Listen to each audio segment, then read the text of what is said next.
حضرت ابو بکر صدیق رضی اللہ تعالیٰ عنہ کا اعلان اسلام اور تکلیف۔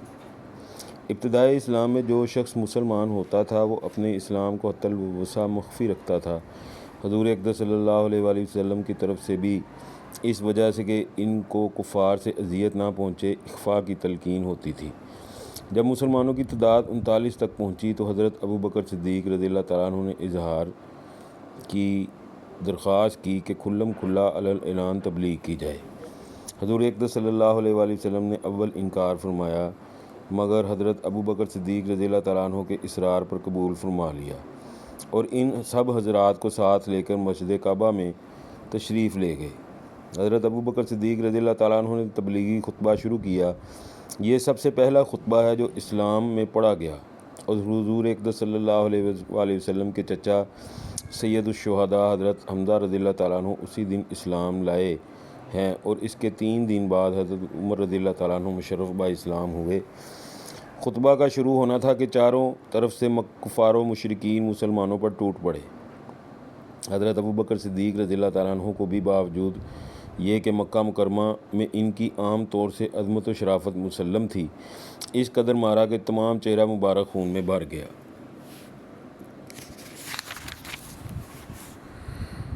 ناک کان سب لہو لہان ہو گئے تھے، پہچانے نہ جاتے تھے، جوتوں سے لاتوں سے مارا، پاؤں میں روندا اور جو نہ کرنا تھا سب ہی کچھ کیا۔ حضرت ابو بکر صدیق رضی اللہ تعالیٰ عنہ بے ہوش ہو گئے۔ بنو تیم یعنی حضرت ابو بکر صدیق رضی اللہ تعالیٰ عنہ کے قبیلہ کے لوگوں کو خبر ہوئی، وہ وہاں سے اٹھا کر لائے۔ کسی کو بھی اس میں تردد نہ تھا کہ حضرت ابو بکر صدیق رضی اللہ تعالیٰ عنہ اس وحشیانہ حملے سے زندہ نہ بچ سکیں گے۔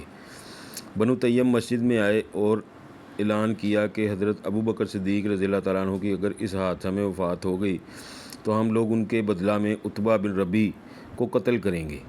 عتبہ نے حضرت صدیق رضی اللہ تعالیٰ عنہ صدیق اکبر رضی اللہ تعالیٰ عنہ کے مارنے میں بہت زیادہ بدبختی کا اظہار کیا تھا۔ شام تک حضرت ابو بکر صدیق رضی اللہ تعالیٰ عنہ کو بے ہوشی رہی، باوجود آوازیں دینے کے بولنے یا بات کرنے کی نوبت نہ آتی تھی۔ شام کو آوازیں دینے پر وہ بولے تو سب سے پہلا لفظ یہ تھا کہ حضور اقدس صلی اللہ علیہ وآلہ وسلم کا کیا حال ہے۔ لوگوں نے اس پر بہت ملامت کی کہ انہی کے ساتھ کی بدولت یہ مصیبت آئی، اور دن بھر موت کے منہ میں رہنے پر بات کی تو وہ حضور صلی اللہ علیہ وسلم ہی کا جذبہ اور انہی کے لے۔ لوگ پاس سے اٹھ کر چلے گئے اور بددلی بھی تھی اور یہ بھی کہ آج آخر کچھ جان باقی ہے کہ بولنے کی نوبت آئی، اور آپ کی والدہ ام خیر سے کہہ گئے کہ ان کے کھانے پینے کے لیے کسی چیز کا انتظام کر دیں۔ وہ کچھ تیار کر کے لائیں اور کھانے پر اصرار کیا، مگر حضرت ابو بکر صدیق رضی اللہ تعالیٰ عنہ کی وہی ایک صدا تھی کہ حضور صلی اللہ علیہ وسلم کا کیا حال ہے، حضور صلی اللہ علیہ وسلم پر کیا گزری۔ ان کی والدہ نے فرمایا کہ مجھے تو خبر نہیں کہ کیا حال ہے۔ آپ نے فرمایا کہ ام جمیل رضی اللہ تعالیٰ عنہ حضرت عمر رضی اللہ تعالیٰ عنہ کی بہن کے پاس جا کر دریافت کر لو کہ کیا حال ہے۔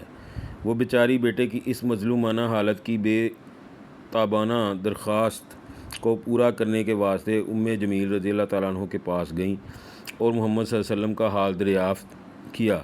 وہ بھی عام دستور کے موافق اس وقت تک اپنے اسلام کو چھپائے ہوئے تھیں۔ فرمانے لگیں کہ میں کیا جانوں کہ کون محمد صلی اللہ علیہ وسلم اور کون ابو بکر رضی اللہ تعالیٰ عنہ۔ تیرے بیٹے کی حالت سن کر رنج ہوا، اگر تو کہے تو میں چل کر اس کی حالت دیکھوں۔ ام خیر نے قبول کر لیا، ان کے ساتھ گئیں اور حضرت ابو بکر صدیق رضی اللہ تعالیٰ عنہ کی حالت دیکھ کر تحمل نہ کر سکیں، بے تحاشا رونا شروع کر دیا کہ بدکاروں نے کیا حال کر دیا، اللہ تعالیٰ ان کو اپنے کیے کی سزا دے۔ حضرت ابو بکر صدیق رضی اللہ تعالیٰ عنہ نے پھر پوچھا، حضور صلی اللہ علیہ وسلم کا کیا حال ہے؟ ام جمیل رضی اللہ تعالیٰ عنہ نے حضرت ابو بکر صدیق رضی اللہ تعالیٰ عنہ کی والدہ کی طرف اشارہ کر کے فرمایا کہ وہ سن رہی ہیں۔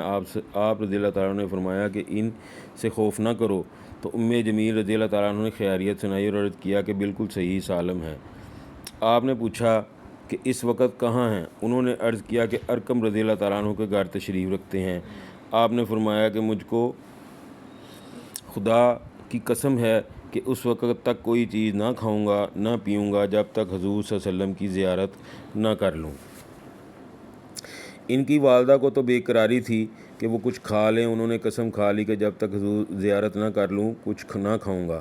اس لیے والدہ نے اس کا انتظار کیا کہ لوگوں کی آمد و رفت بند ہو جائے، مبادا کوئی دیکھ لے اور کچھ اذیت پہنچائے۔ جب رات کا بہت سا حصہ گزر گیا تو حضرت ابوبکر صدیق رضی اللہ تعالیٰ عنہ کو لے کر حضور صلی اللہ علیہ وسلم کی خدمت اقدس میں ارقم رضی اللہ تعالیٰ عنہ کے گھر پہنچی۔ حضرت ابوبکر صدیق رضی اللہ تعالیٰ عنہ حضور صلی اللہ علیہ وسلم سے لپٹ گئے۔ حضور اقدس صلی اللہ علیہ وسلم بھی لپٹ کر روئے اور مسلمان بھی سب رونے لگے کہ حضرت ابوبکر صدیق رضی اللہ تعالیٰ عنہ کی حالت دیکھی نہ جاتی تھی۔ اس کے بعد حضرت ابوبکر صدیق رضی اللہ تعالیٰ عنہ نے درخواست کی کہ یہ میری والدہ ہیں، آپ ان کے لیے ہدایت کی دعا بھی فرما دیں اور ان کو اسلام کی تبلیغ بھی فرما دیں۔ حضور اقدس صلی اللہ علیہ وسلم نے اول دعا فرمائی اور اس کے بعد ان کو اسلام کی ترغیب دی، وہ بھی اسی وقت مسلمان ہو گئی۔ فائدہ: عیش و عشرت، نشاط و فرحت کے وقت محبت کے دعوے کرنے والے سینکڑوں ہوتے ہیں۔ محبت عشق تو وہی ہے جو مصیبت اور تکلیف کے وقت بھی باقی رہے۔